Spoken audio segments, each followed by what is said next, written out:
ನಾನು ಗೊತ್ತಿಲ್ಲ. ನಾನು ಅವ್ರ ವಿಚಾರದ ಬಗ್ಗೆ ನನಗೆ ಆರೋಗ್ಯ ಸರಿ ಇರಲಿಲ್ಲ. ನಾನು ಅವರ ವರದಿ ಆಗಲಿ ಅವ್ರ ಸುದ್ದಿ ಆಗಲಿ ನನ್ನ ಗಮನಕ್ಕೆ ಬಂದಿಲ್ಲ. ನಾನು ಅದನ್ನು ನೋಡಿಲ್ಲ. ನಾನು ನೋಡದೆ ಮಾತಾಡೋದು ಚೆನ್ನಾಗಿರಲ್ಲ. ನಾನು ಇವತ್ತು ಸ್ಟೇಟ್ಮೆಂಟ್ ಕೊಟ್ಟಿದ್ದಾರೆ ಸರ್. ಗೊತ್ತಿಲ್ಲ.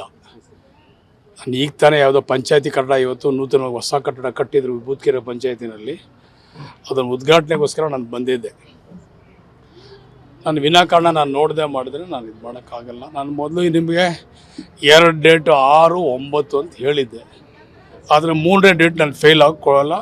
3ನೇ ಡೇಟ್ ಹೇಳಿದ್ನಲ್ಲ, 3ನೇ ಡೇಟ್ ನಾವೇ ಕೊಡ್ತೀವಿ. ಈಗ ಅತಿ ಶೀಘ್ರದಲ್ಲೇ ನಾವೇ 3ನೇ ಡೇಟ್ ನಾವೇ ಕೊಡ್ತೀವಿ.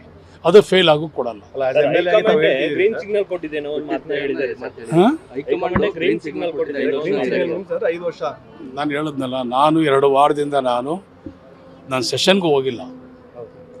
ನಾನು 1 ವಾರ ಹೋಗಿದ್ದೆ. 2ನೇ ವಾರದಲ್ಲಿ ನಾನು ಸೆಷನ್ಗೆ ಹೋಗಿಲ್ಲ. ನಾನು ಯಾವುದೇ ರೀತಿಯಾದಂಥ ಮಾಧ್ಯಮದ ಪ್ರಕಟಣೆಗಳಾಗಲಿ ಸುದ್ದಿಗಳಾಗಲಿ ನಾನು ನೋಡಲಿಲ್ಲ.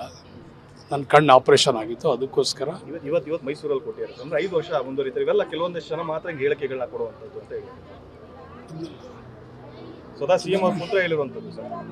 ಅಂದರೆ ನಾನು ಈಗಾಗಲೇ ಮೊದಲು ಕೂಡ ಹೇಳಿದ್ದೀವಿ, ನಾವು ಶಿವಕುಮಾರ್ ಅವ್ರಿಗೆ ಒಂದು ಅವಕಾಶವನ್ನು ನಾವು ಕೊಡಬೇಕು.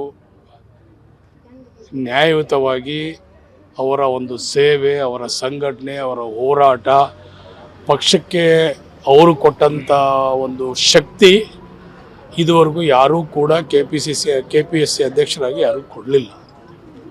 ಸೊ ಇವತ್ತು ಅವ್ರು ಕೊಟ್ಟಿದ್ದಾರೆ.